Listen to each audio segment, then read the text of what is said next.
तो बच्चों, हमने एक टिपिकल सेल की बात की। चलिए अब उसके अंदर जो कोशिकांग हैं उनकी साइज क्या होगी उसको भी हम एक इमेजिन करते हैं, कल्पना के रूप में देखते हैं।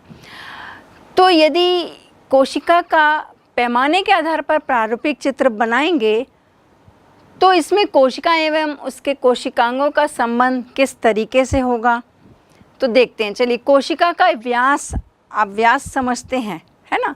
एक जो इसकी मतलब इसके एक हिस्से से टच करके यदि दूसरे हिस्से तक जा रहे हैं तो वो क्या है, उसका व्यास है। तो यदि इसका व्यास की बात करते हैं तो ये कितना है, मान लेते हैं 30 मीटर है। तो इसका केंद्रक कितना होगा, 6 मीटर होगा। यदि माइटोकॉन्ड्रिया देखें तो ये उससे और छोटा, यानी कि 1 मीटर। और यदि राइबोसोम की बात करें तो वो सिर्फ 1 सेंटीमीटर होगा। तो एक बिंदी के समान मान सकते हैं। तो इस तरीके से इसलिए हमें जो है ज़रूरी नहीं है कि हम पहली बात तो कोशिका को माइक्रोस्कोप में बहुत अच्छे से हम नहीं देख सकते हैं। तो कुछ ऑर्गेनल्स को देखने के लिए हमें जो है इलेक्ट्रॉन माइक्रोस्कोप या और हाईली मैग्नीफाइड जो माइक्रोस्कोप होते हैं उसको देखने उसकी मदद की ज़रूरत पड़ती है, ताकि जो बहुत छोटे से छोटे ऑर्गेनल्स हैं, राइबोसोम, लाइसोसोम जैसे, उनको हम उसमें देखकर जो है उसका अध्ययन करते हैं। तो इस तरीके से ये देखा जाए तो ये अनुपात जिसकी हम बात कर रहे हैं ये अलग अलग कोशिका में अलग अलग भी हो सकता है। और ये जो हम बात कर रहे हैं एक प्रारूपिक कोशिका की, यानी टिपिकल सेल की जो है, इसका जो ये चित्र है एक व्यवस्था का निरूपण मात्र ही है। मतलब एक चित्रण ही किया गया है कि ये ऐसा होता है। और जैसे हमने पहले बात की कि ज़रूरी नहीं है कि हर एक शरीर के में जो कोशिकाएं हैं वो किस तरीके की होंगी, उसमें कोशिकांग के संख्या कितनी होगी भी कि नहीं, ये भी डिपेंड करता है। तो सारे ऑर्गेनल्स एक कोशिका में होंगे ये ज़रूरी नहीं है। अब हम बात करते हैं कोशिका का संगठन, यानी ऑर्गेनाइजेशन ऑफ द सेल। तो जैसे देखते हैं कि कोशिका का जो ढांचा है वो बदलता रहता है। वो कोशिका के कई अंग जो हैं वो कोशिका की झिल्ली से, यानी प्लाज्मा मेम्ब्रेन से बने होते हैं। जैसे कि हम बात करें कि एंडोमेम्ब्रेन सिस्टम जिसको हम कहते हैं, एंडोमेम्ब्रेन सिस्टम जो है इसको हम लोग इसका अध्ययन करेंगे।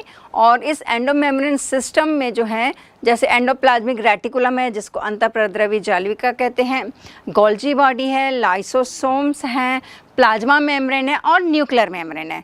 तो ये जिन ऑर्गेनल्स की हम बात कर रहे हैं तो ये किससे बने होते हैं, झिल्ली से बने होते हैं। प्लाज्मा झिल्ली जैसा है उसी से बने रहते हैं। तो इन सब को जो है हम लोग एक सिस्टम के अंतर्गत अध्ययन करते हैं जिसको हम क्या कहते हैं, एंडोमेम्ब्रेन सिस्टम कहते हैं। अब ये जो है आपस में कैसे एक दूसरे से संबंधित है आप इस चित्र से समझ सकते हैं। आप जैसे ऊपर में देख रहे हैं केंद्रक झिल्ली है। केंद्रक झिल्ली किससे संबंधित है, अंतःप्रद्रवी जालिका से, जिसको एंडोप्लाज्मिक रेटिकुलम कहते हैं। ये किससे संबंधित है, आप देख रहे हो, कोशिका झिल्ली से। और फिर आप अंतःप्रद्रवी जालिका को देख रहे हो, इसका कनेक्शन किससे है, गोल्जी बॉडी से है। गोल्जी बॉडी का संबंध किससे है, आप ऊपर देख रहे हो, लाइसोसोम से है। तो इस तरीके से इनका आपस में क्या है, कनेक्शन है। अब इनके जो अंदर के जो पदार्थ हैं वो बाहर के जो कोशिका द्रव्य है उससे जो है वो थोड़ा ये अलग होते हैं। अब यदि ये बात की जाए कि ये जो आवागमन है, आप देख रहे हो कि दोनों तरफ तीर है। इसका क्या मतलब होगा कि जैसे हम देख रहे हैं केंद्रक झिल्ली का जो भी द्रव्य पदार्थ है वो कहाँ आ सकता है, अंतःप्रद्रवी जालिका में आ सकता है। अंतःप्रद्रवी जालिका से कहाँ आ सकता है, कोशिका झिल्ली में आ सकता है। अगर उधर से हम देख रहे हैं तो लाइसोसोम से कहाँ आ जाएगा, गोल्जी बॉडी में आ जाएगा। गोल्जी बॉडी से कहाँ आ सकता है, अंतःप्रद्रवी जालिका में। और अंतःप्रद्रवी जालिका से दोनों तरफ आप देख रहे हो, या तो वो केंद्रक झिल्ली की तरफ भी जा सकता है या फिर नीचे जो है वो कोशिका झिल्ली तक भी आता है। तो क्योंकि ये आपस में इंटरकनेक्टेड है, अंतर संबंधित है, तो इनका जो पदार्थ है वो भी क्या होता है, एक्सचेंज होता है, दोनों तरफ जो है आवागमन होता है। तो चलिए यदि हम एक यहाँ पर क्वेश्चन दें कि आप कोई भी ऐसे 3 आवागमन के जो मार्ग हैं लिखिए जहाँ से पदार्थों का आवागमन होता है, तो आप निश्चित रूप से लिख पाएंगे। 6.4.1 कोशिका झिल्ली सेल मेम्ब्रेन। क्रियाकलाप 4 कोशिका झिल्ली का अवलोकन। शक्कर का सांद्र घोल बनाएं, यानी 2 चम्मच शक्कर आधे कप पानी में घोल लें।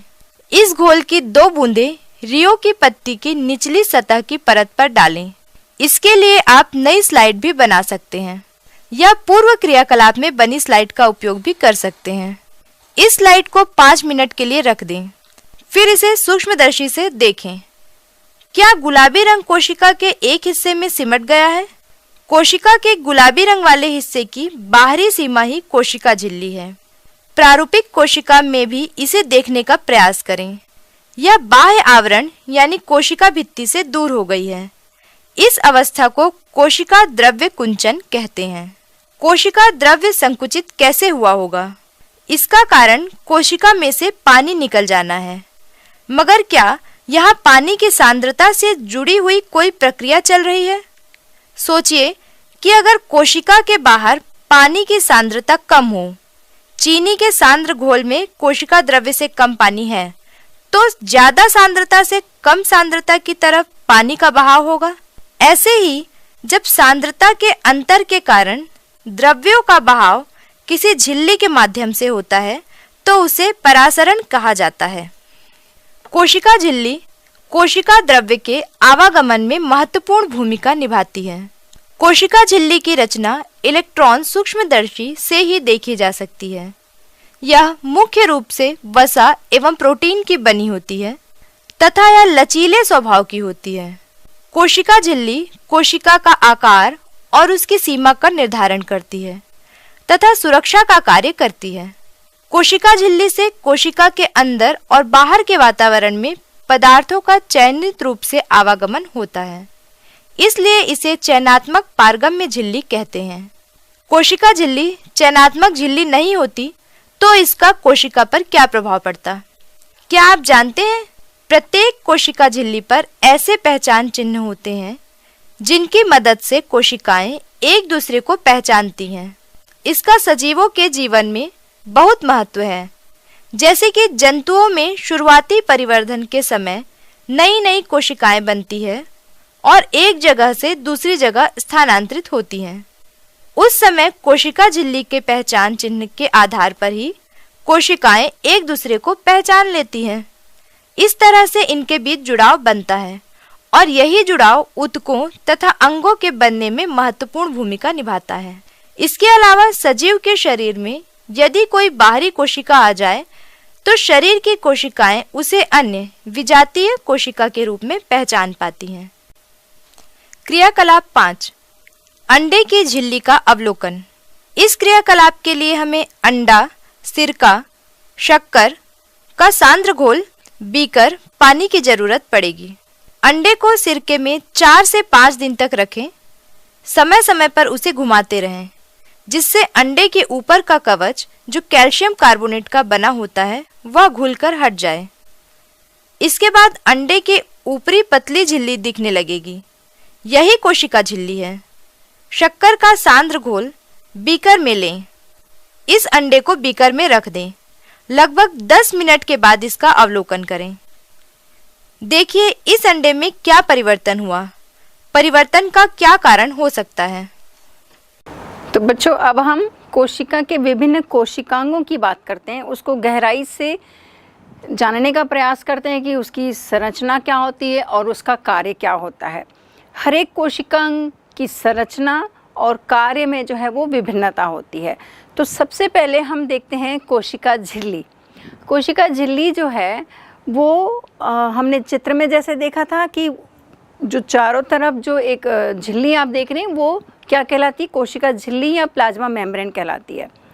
हमने एक एक्टिविटी की थी रियो की पत्ती का। आपने जैसे पहले वाले में हमने अवलोकन किया था कि रियो की पत्ती का उसका स्लाइड बनाया था और हमने उसको माइक्रोस्कोप में उसकी स्टडी की थी।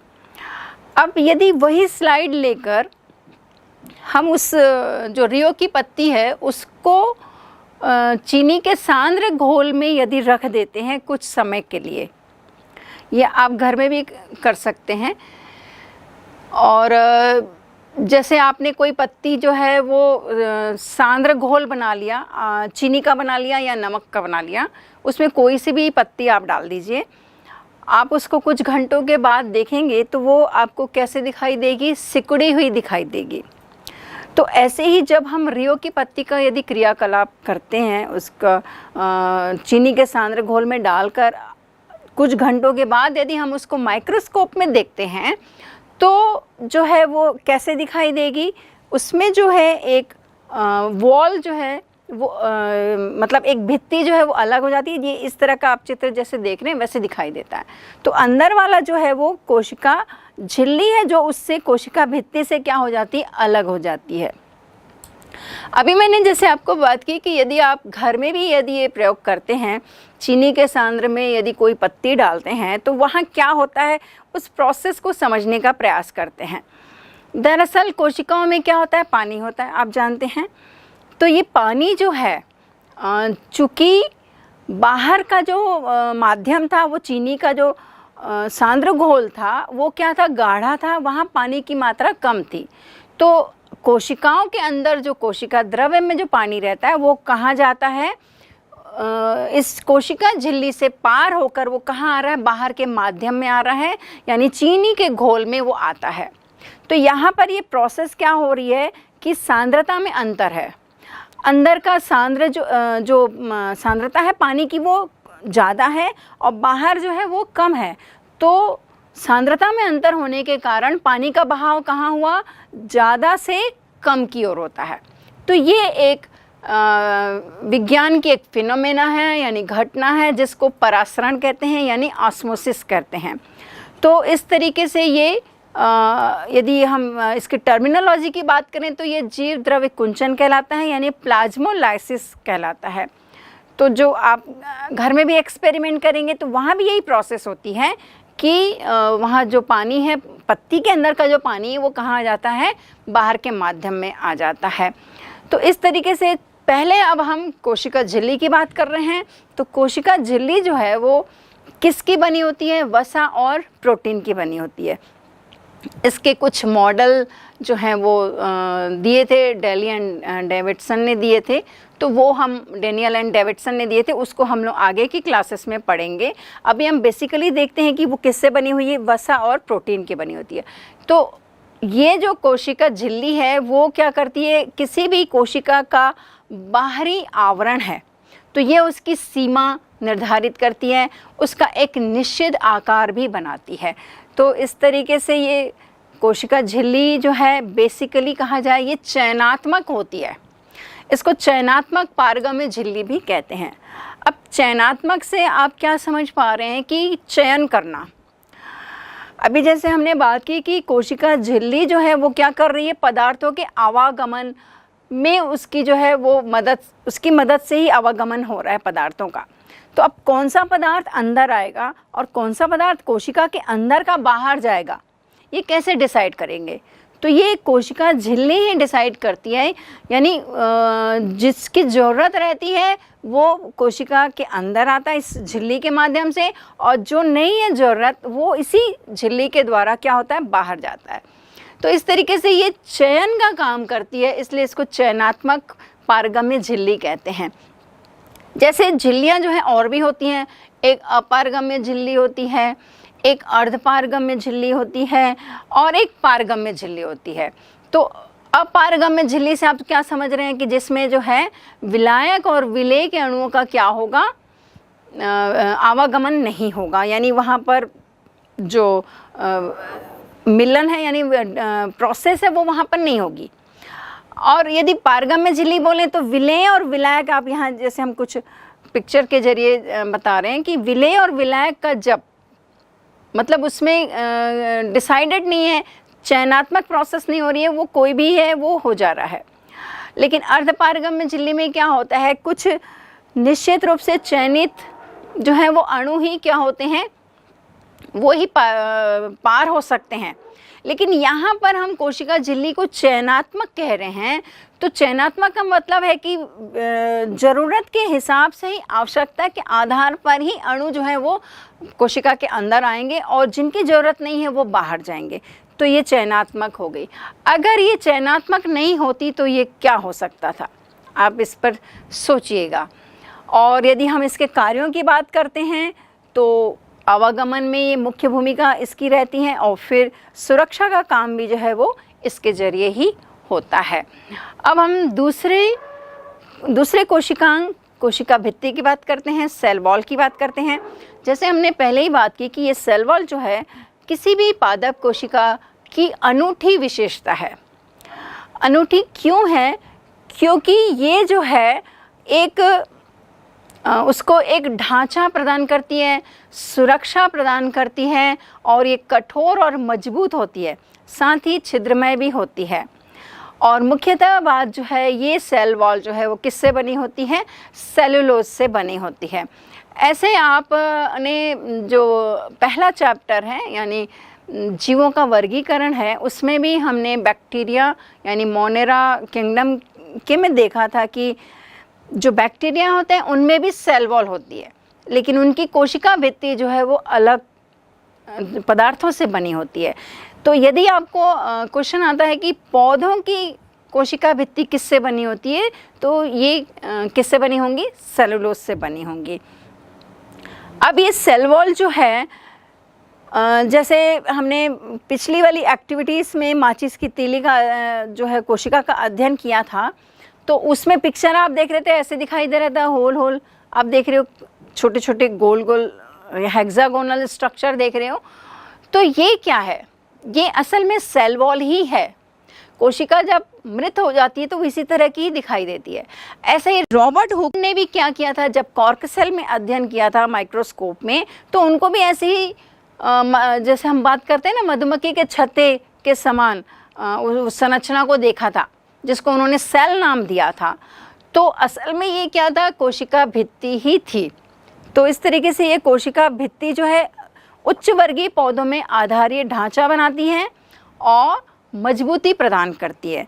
और मुख्य बात जो है, ये रोगाणुओं से, जो रोगाणुओं का संक्रमण होता है उससे भी ये पौधे की सुरक्षा करती है। 6.4.3 कोशिका द्रव्य, साइटोप्लाज्म। कोशिका झिल्ली से कोशिका द्रव्य की बाहरी सीमा तय होती है। किसी भी कोशिका में इस द्रव्य में ही कोशिका के अन्य अंग पाए जाते हैं, जैसे माइटोकॉन्ड्रिया, लवक, अंतःप्रद्रव्य, जालिका, केंद्रक आदि। अर्थात कोशिका द्रव्य एक आधार द्रव्य है जिसमें संचित पदार्थ, स्रावी पदार्थ व अपशिष्ट पदार्थ आदि पाए जाते हैं। कोशिका द्रव्य में आमतौर पर पानी की मात्रा अधिक होती है। अब हम कोशिका के कोशिका द्रव्य की बात करते हैं, जिसको साइटोप्लाज्म कहते हैं। तो आप जैसे ये पिक्चर में देख रहे हो कि कोशिका झिल्ली से लेकर केंद्रक जो है उनके बीच में एक द्रव्य रहता है। द्रव्य जो ये पारदर्शी होता है, चिपचिपा होता है और सेमी सॉलिड होता है। तो ये जो द्रव्य आप देख रहे हो इसको क्या कहते हैं? हम कोशिका द्रव्य कहते हैं। और ये जो है साइटोप्लाज्म कहलाता है। इसमें क्या क्या होता है? जल होगा, खनिज लवण होंगे, वसा हो सकता है, प्रोटीन हो सकता है, मिनरल्स हो सकते हैं। सबसे ज़्यादा मात्रा जो है इसमें, हम जब बात करते हैं ना कि कोशिका में पानी ज़्यादा होता है, हमारे बॉडी में 70% होता है, तो कोशिका हमारी मुख्य इकाई क्या है? कोशिका है। और कोशिका में यदि बात करते हैं तो साइटोप्लाज्म में पानी की मात्रा जो है वो ज़्यादा होती है। और ये जो है इसका कार्य जो है वो क्या होगा? ये इसमें इसके साइटोप्लाज्म में स्रावी पदार्थ भी होते हैं, अपशिष्ट पदार्थ भी होते हैं, पानी की मात्रा ज़्यादा होती है। तो ये कोशिका द्रव्य है। फिर दूसरी बात करते हैं हम केंद्रक की। केंद्रक जो है इसको सबसे पहले जो है रॉबर्ट ब्राउन ने 1831 में देखा था, और रॉबर्ट ब्राउन ने ही इसका नाम जो है न्यूक्लियन दिया था, न्यूक्लियस जिसको कहते हैं।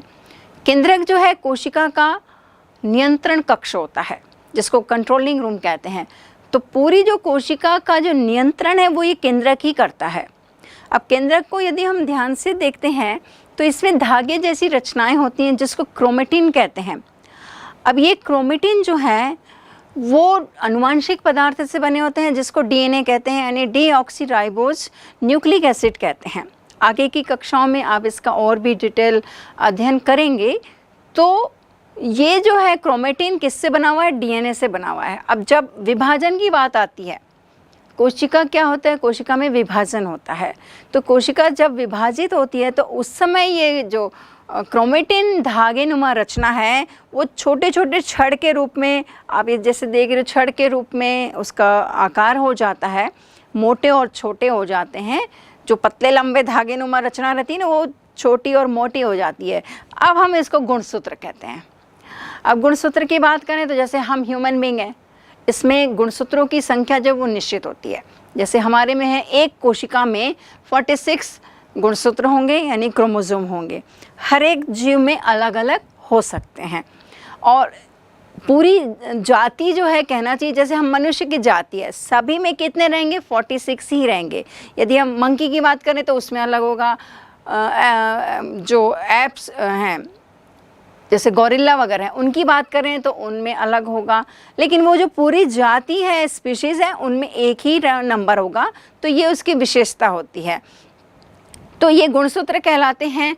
अब जो हम ये कहते हैं कि हमारा जो लक्षण है वो हमारे माता पिता से मिलता है, तो ये माता पिता से जो है हम तक वो लक्षण पहुँचे कैसे? इन्हीं गुणसूत्रों के माध्यम से ही जो है ये लक्षण माता पिता से उनकी संतति तक पहुँचते हैं। क्या आप जानते हैं, स्तनधारियों के लाल रक्त कोशिकाओं एवं पौधों के फ्लोएम ऊतक की एक प्रकार की कोशिकाओं में केंद्रक नहीं होते। असल में इनमें शुरुआत में तो केंद्रक होते हैं, मगर जल्दी ही नष्ट हो जाते हैं, जिससे पदार्थों के संवहन के लिए ज़्यादा से ज़्यादा स्थान उपलब्ध हो सके। केंद्रक में धागे जैसी रचना होती है जिन्हें क्रोमेटिन कहते हैं। यह मुख्य रूप से आनुवांशिक पदार्थ के बने होते हैं।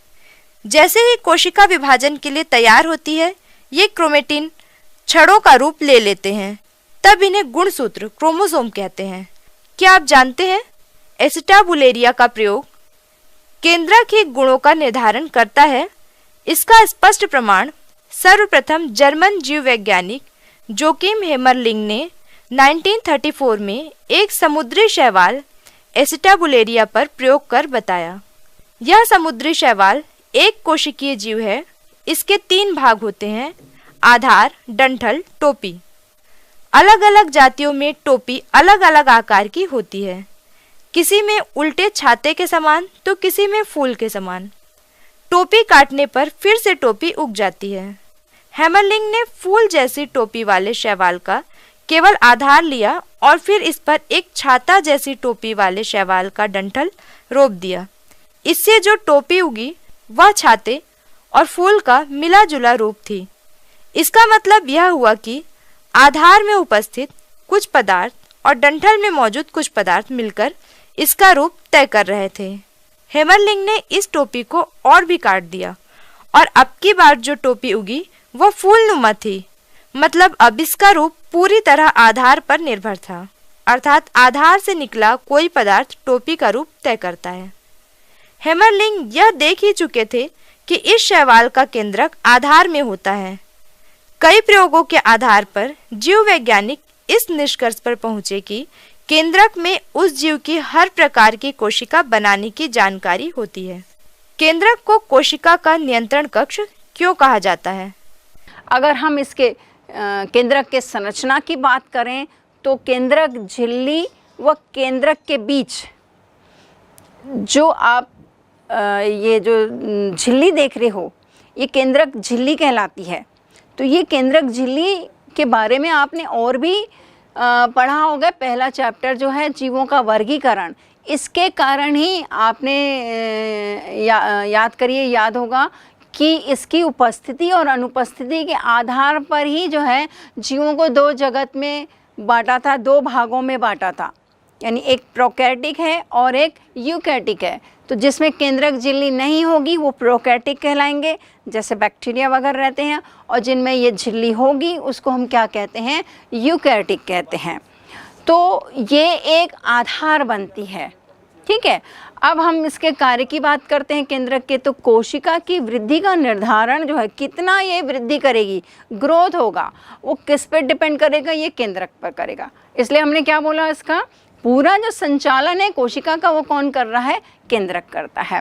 और कोशिका विभाजन के समय इसकी बहुत मुख्य भूमिका रहती है। और तीसरी बात, राइबोसोम के निर्माण का कार्य भी जो है वो केंद्रक ही संपन्न करता है। तो इस तरीके से ये केंद्रक जो है बहुत ही महत्वपूर्ण भूमिका निभाता है। अब इसका एक उदाहरण हम देखेंगे कि इसकी भूमिका किस तरीके से इम्पॉर्टेंट है, हम अभी देखेंगे इसको। तो चलिए अब एक एक्सपेरिमेंट जो एक बायोलॉजिस्ट ने किया था उसमें देखते हैं कि कैसे केंद्रक जो है वो गुणों का निर्धारण करता है किसी भी जीव का। तो एक सर्वप्रथम जर्मन बायोलॉजिस्ट हैं जोकिम हैमरलंग। इन्होंने 1934 में एक समुद्री शैवाल जिसे एसिटाबुलेरिया कहते हैं, इस पर उन्होंने अध्ययन किया था और प्रयोग करके बताया था कि केंद्रक ही जो है वो गुणों का निर्धारण करता है। केंद्रक में जैसे हमने अभी बात की थी ना, गुणसूत्र होते हैं, और गुणसूत्र जो है वो ही अनुवांशिक पदार्थ हैं और पीढ़ी दर पीढ़ी जो है वो गुणों को पहुंचाते हैं। तो इसको एक प्रयोग के ज़रिए देखते हैं हैमरलिंग ने जो किया था। तो ये एसिटाबुलेरिया जो समुद्री शैवाल है उसके 3 भाग होते हैं, जैसे आप ये पिक्चर में देख रहे हो। टोपी आप देख रहे हो ऊपर में, बीच में डंठल है और नीचे में आधार है। और ये अलग अलग जाति में अलग अलग जो है उसकी वो टोपी होती है, किसी में छाते के समान होती है तो किसी में फूल के समान होती है। अब उन्होंने क्या किया कि एक बार जो है उन्होंने फूल वाले जैसी टोपी थी उसका जो समुद्री शैवाल का उन्होंने आधार लिया और छाते वाली टोपी का डंठल लिया। तो उस आधार में उस डंठल को रोप दिया। तो जब अगली जनरेशन आई तो उन्होंने देखा कि उसमें छाते और फूल का जो था वो मिला जुला रूप था, जो टोपी थी उसकी वो दोनों का मिला जुला रूप था। अब उन्होंने इसका मतलब निकाला, यानी कि ये एक्सपेरिमेंट जो किया था उसका निष्कर्ष क्या था कि आधार व डंठल में मौजूद कुछ पदार्थ होंगे जो उसके टोपी का उसके गुणों का जो है वो निर्धारण कर रहे थे। अब उन्होंने फिर से इसकी टोपी को काट दिया, लेकिन जब वो अगली जनरेशन देखा तो उसमें केवल फूल वाली ही टोपी थी।